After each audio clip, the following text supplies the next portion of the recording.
Hola, buenas tardes. Con ustedes Manuel Fernández. Bienvenidos a mi canal de historia contemporánea. Hoy quiero hablarles de Oriente Medio. Yo recuerdo la primera presidencia de Trump, en la que la situación en Oriente Medio era bastante grave. Y ahora, en su segunda presidencia, pues tenemos la misma situación. Estamos todos con el alma en vilo porque hay una seria amenaza de Trump de atacar Irán.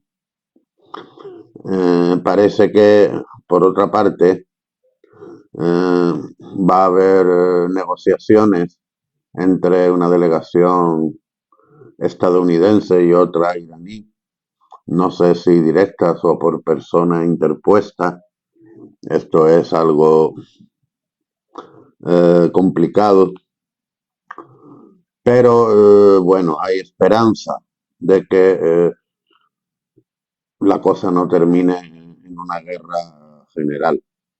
Recuerdo que en su primera presidencia Trump se acercó muchísimo a este desenlace, pero siempre en el último momento frenó antes de que la cosa no tuviese ningún remedio, pero se acercó muchísimo. En el último vídeo hablé de cuando se retiró del tratado nuclear con Irán de forma unilateral en 2018, destruyendo el trabajo de la administración Obama y de otras administraciones anteriores para evitar que Irán se dotase con armas nucleares. No contento con esto,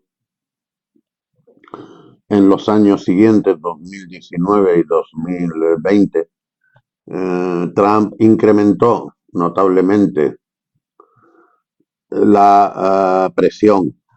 Por ejemplo, intentando pedirle explicaciones, intentando prohibirle que hiciese pruebas con misiles convencionales.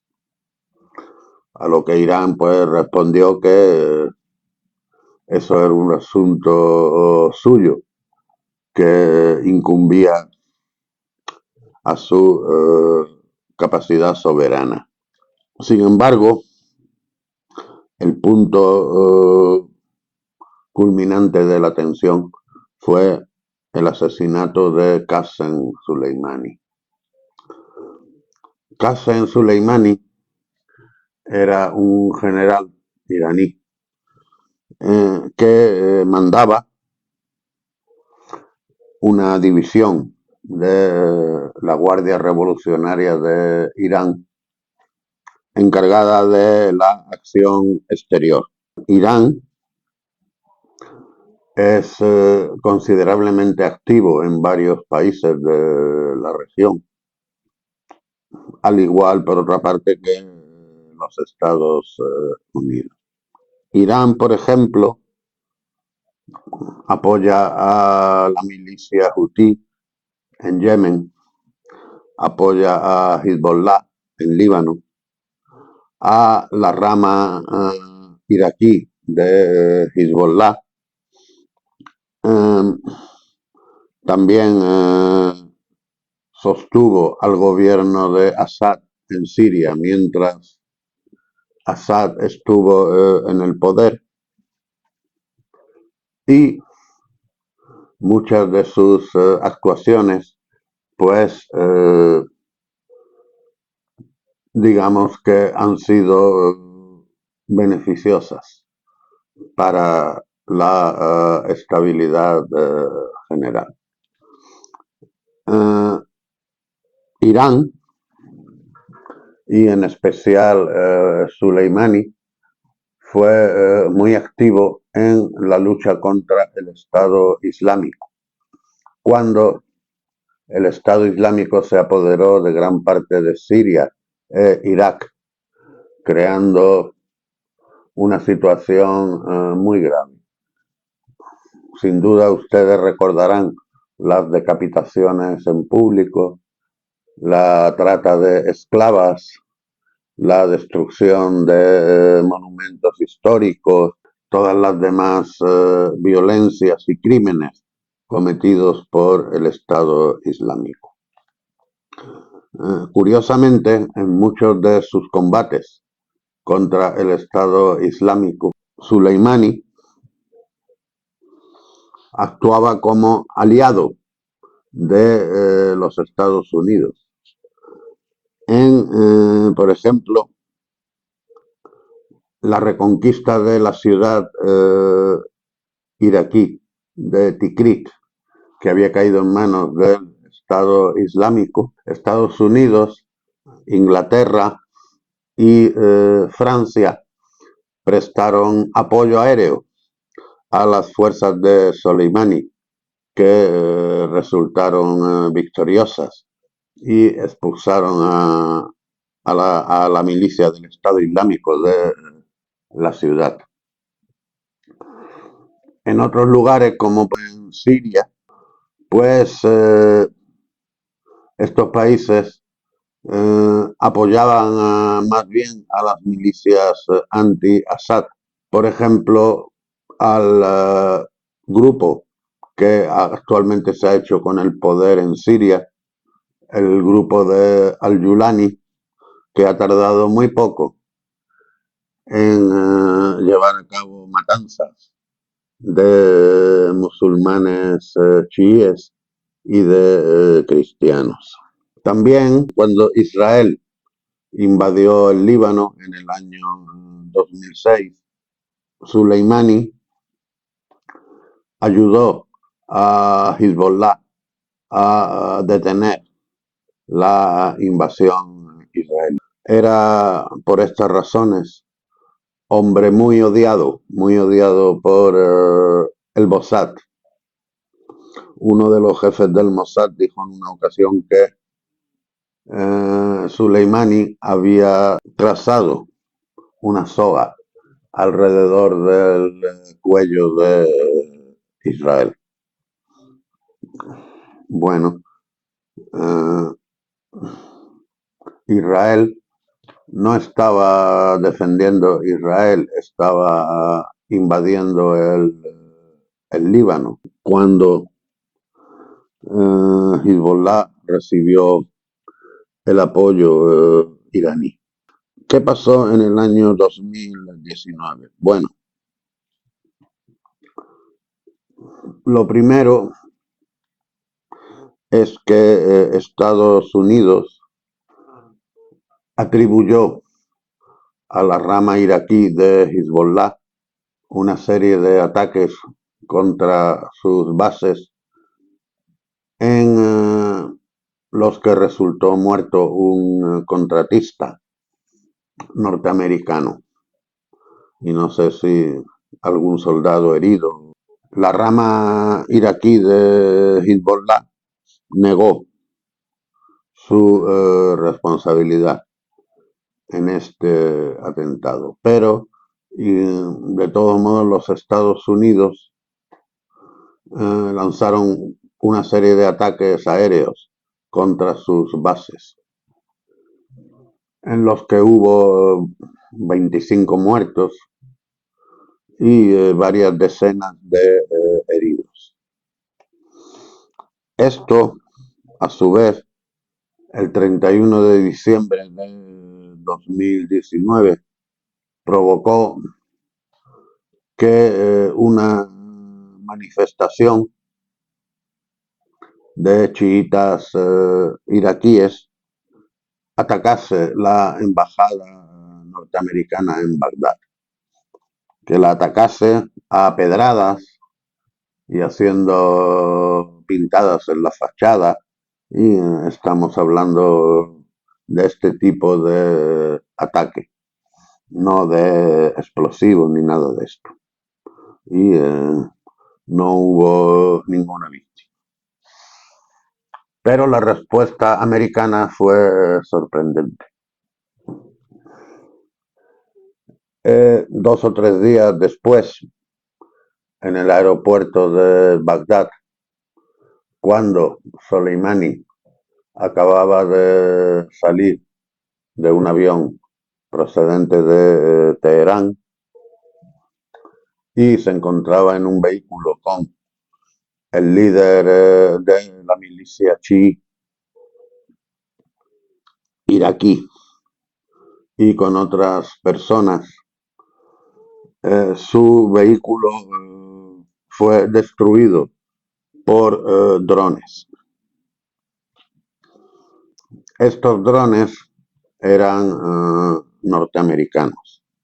El ataque había sido ordenado por Donald Trump.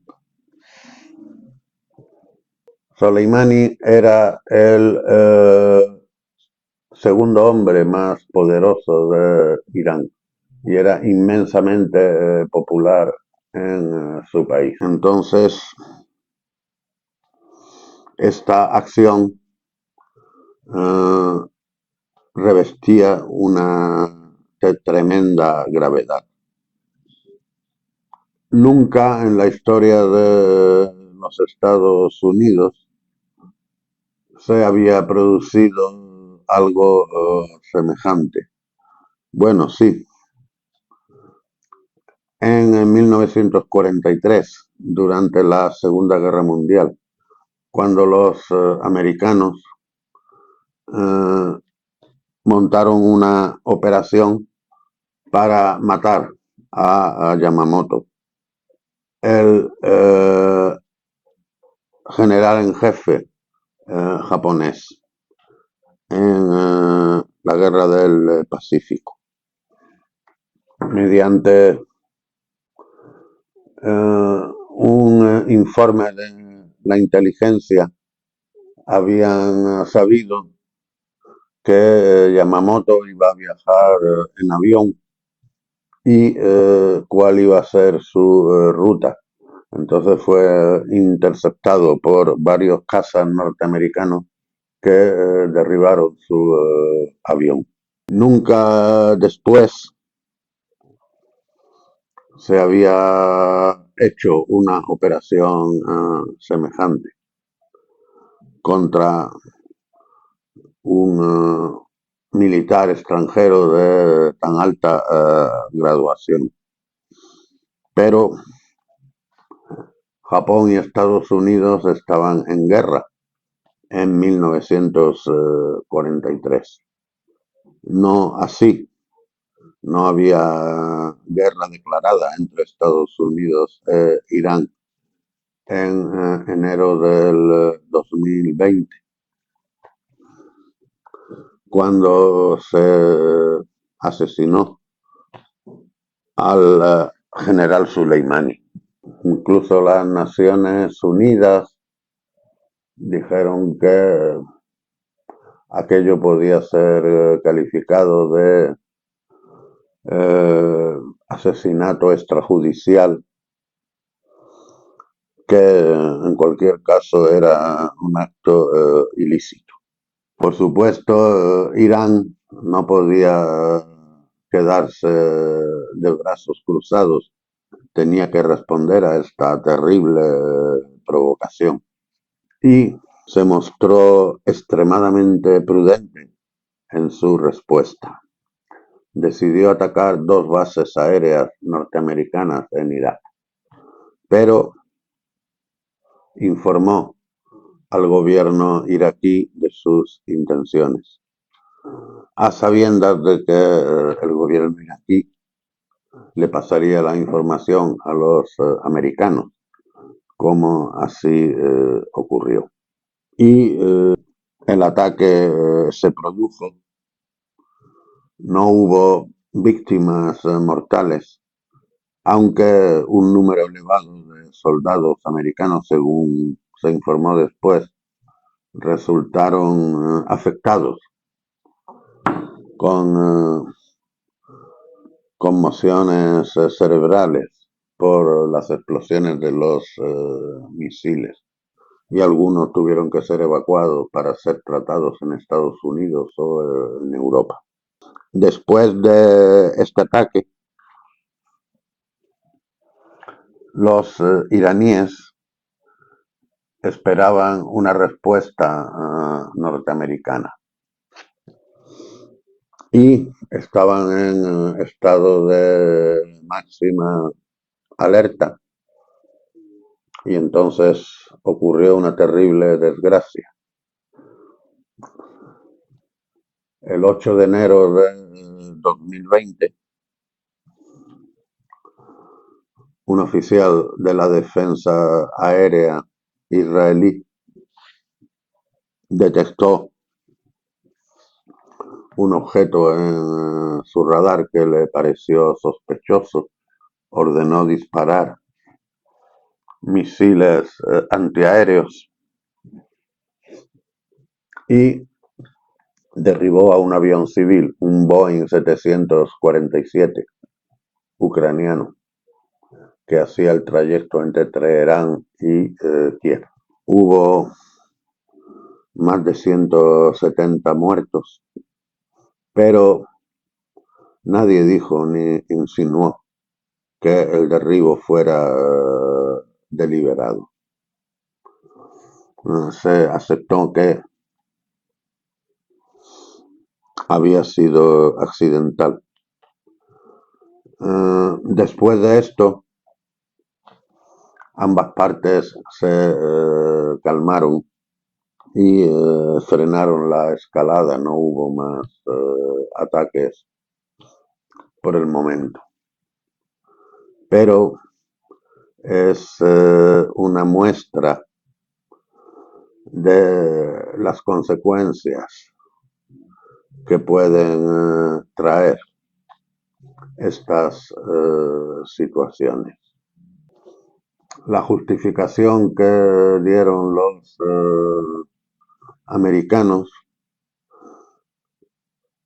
para este crimen es que les constaba por información, cómo no, de los servicios secretos israelíes que Soleimani preparaba una campaña contra los intereses americanos en la región.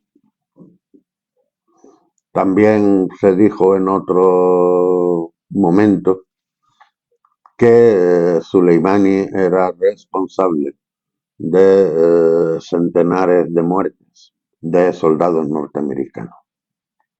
Bueno, esto solo puede referirse a un contexto que es el de la invasión de Irak, donde hablo de la invasión de Irak en 2003.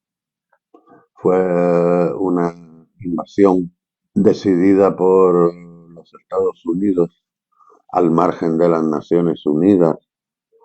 Es decir, podemos llamarla una invasión ilegal, en la que Estados Unidos solo recibió el apoyo de dos países. Uno de ellos, por supuesto, el Reino Unido. Y el otro, ¿lo recuerdan? El otro fue España, siendo primer ministro José María Aznar. ¿Recuerdan la famosa foto de las Azores? En la que Bush, junto con Aznar y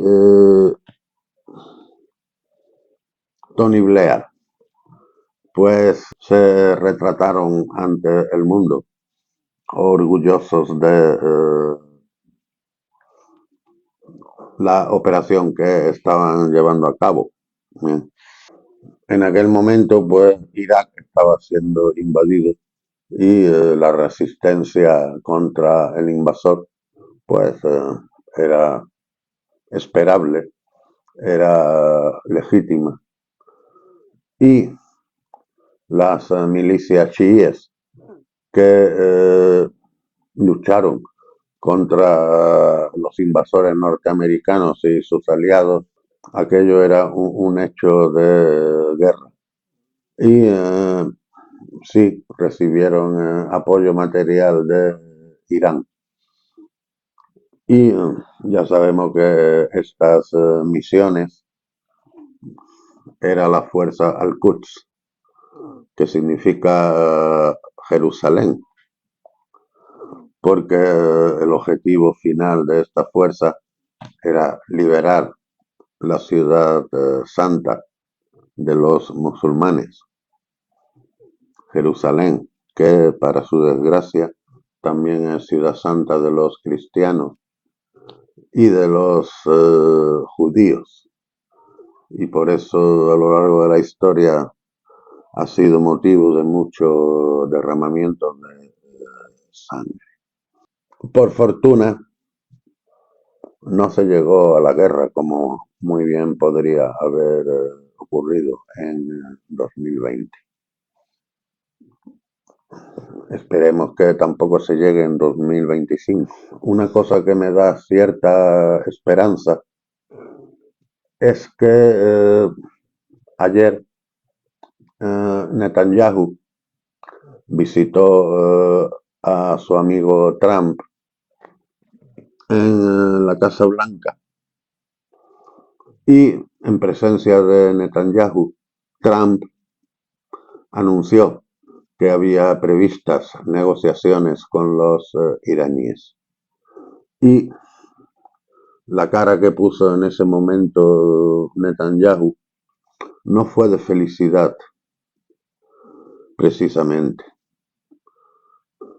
Se veía claramente el disgusto que le producía esto de las negociaciones, porque ese hombre, no sé yo si desde pequeñito, pero desde hace décadas sueña con un ataque a Irán.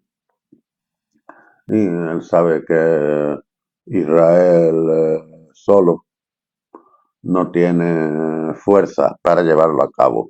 Eh, necesita arrastrar a Estados Unidos. Y el problema es que hay muchos, los llamados halcones, en la administración de Trump que sueñan con lo mismo.